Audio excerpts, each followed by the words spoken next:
Hey, welcome back to Dan's Chess Lounge, everyone. Today we're going to continue our preview of the 2018 Candidates Tournament. I have in store for you today the one and only Levon Aronian. Aronian is one of my favorite players just because he's an actual nice guy. If you talk to anyone on tour or if you heard any interviews about him, everyone is always saying how cool Aronian is, how nice Aronian is. And that means a lot, you know. It means a lot to treat others well, to treat others the way you want to be treated. And so for that, he's always been one of my favorite players on tour. He's Armenian. He's been one of the best Armenian players for the last 20 years. He always hovers somewhere in that top 10 area. Like right now, I think his current ranking is like 5th in the world, but he's reached as high as number 2. And for a brief moment, he was knocking on Carlsen's door, but he just couldn't quite get over that hump. But he's a really strong player. Excuse me, not defensive style, but his style of play would be tactical and creative and very imaginative. And he brings a lot of good creative ideas to the chessboard. The way that he got in, he won last year's World Cup. So if you win the World Cup in the previous year, then that automatically qualifies you to get in. And then just as a side note, last month he just won the Gibraltar Masters, and I had a pretty good field in it there. He beat Hikaru Nakamura, uh, uh, Maxime Lagrave was in there, the tournament. I mean, there was a lot of really strong players in that tournament there. So he's playing hot right now, which is a good sign. You always want to go into the biggest tournaments when you're playing well. So we'll see what happens with Levon Aronian. The game that I have for you all today is where Ivan Sokolov played Aronian in the 37th Chess Olympiad, and Aronian was on his game this day. I mean, he produced a masterpiece. It was a miniature. Let's go ahead and get into the game and see how it transpired. Sokolov played d4, knight f6, c4, e6, knight c3, and right here you have the Nimzo-Indian, bishop b4. If allowed, black would like to swap off his bishop for the knight here, destroy white's pawn structure, stick all of his pawns on dark squares, and go into an endgame, and then try to exploit white for having a bad pawn structure in the endgame. That's kind of a broad general overview of it. And the bishop pin right here makes it more difficult for white to get e4 in. He's going to have to work a little bit harder to get e4 in and to control the center.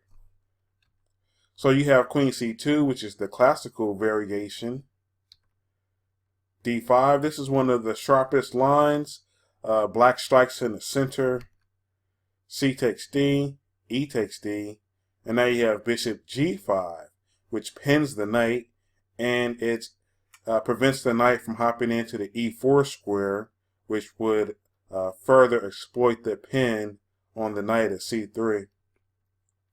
c5, which is another central strike, it's going to get sharp. D takes c. Now you have the option of pushing the pawn to d4 right here. Looks like that might be a pretty good move if you play d4, but it's not as good as it looks because yes, the knight is pinned, but then white will play queenside castle, bishop takes, pawn takes, knight goes to c3, and then at the end of the variation here, white would grab that pawn and white would actually be up 2 pawns. Black doesn't have very much compensation for those 2 pawns as well. The only compensation that black has is that white has castled into a more exposed area. The queenside castle here, he doesn't have the pawns in front of his king anymore. But is that really worth a 2-pawn advantage? I don't think so. So going back here, that's why he didn't play d4. Instead, he played h6, which puts the question to the bishop. Bishop drops back to h4, g5, and now that allows black to go ahead and play knight e4 and exploit the pin again, and it also hits the bishop as well. But the downside to that is that it does expose the black king side. So usually there's always a con to go along with the pro. You know, plus and minus, pro and con, yin and yang. So then you have bishop takes knight here on b8, and the standard recapture back here is actually a blunder. If the rook captures the bishop, now you would have queen check, queen a4, and then that would pick off the bishop there on b4. So that actually loses the bishop. So instead, what would you do? What would you do here after bishop takes knight on b8? How should black play? Well, Aronian decided to play queen f6. And this is a monster move because now the queen is threatening to take on f2. Now you have three pieces, the queen, knight, and bishop all attacking the knight on c3. The bishop on b8 is under attack by the rook. So the position is just exploding at this point. So to continue, Sokolov plays bishop to g3, which protects the f2 square. But that allows knight takes knight. At this position here, if he would have recaptured back, b takes knight, that just loses heavy material because now the bishop takes and it's a fork. Check, and the rook is hit. So he can't recapture back after the knight takes. So he plays a3, which hits the bishop. Bishop f5 hits the queen, so it's almost like a tempo move here. Hits the queen and develops a piece as well. Queen goes to d2. Now the bishop drops back to a5. b4. Now I just wanted to take a minute here and highlight white's pieces, especially along the back rank. They have not moved. They are in the same position as when the game started.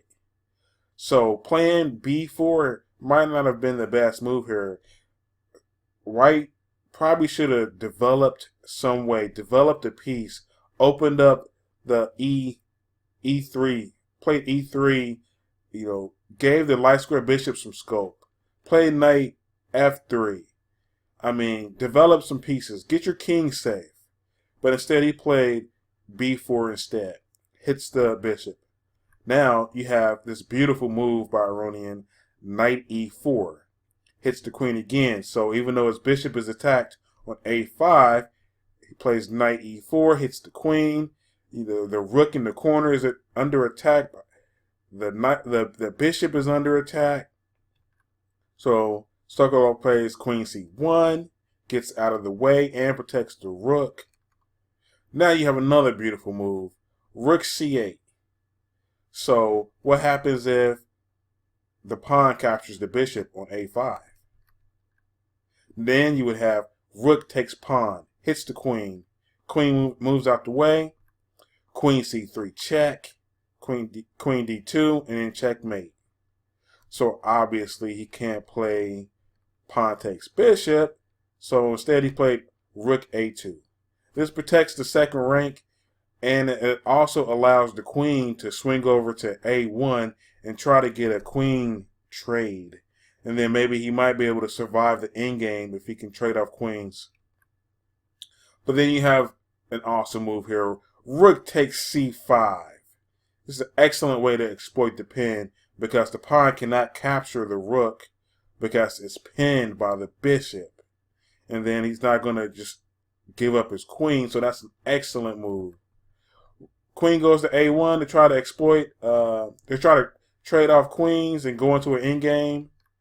And then Aronian says, go for it. Go ahead and take my rook on h8. This is an awesome move here. But you have to keep this in mind. If the queen captures the rook on h8, he's a awful long way away from protecting his own king. So is that really the best idea here? So the queen goes to e5 check. Now Aronian could block by playing bishop to e6 here, but he decided to just move his king to d8.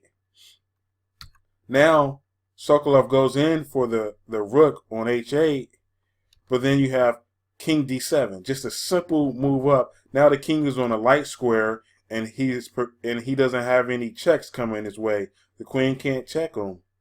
At this point, Sokolov actually resigned at this spot right here because there's no way that he can stop black from mating eventually.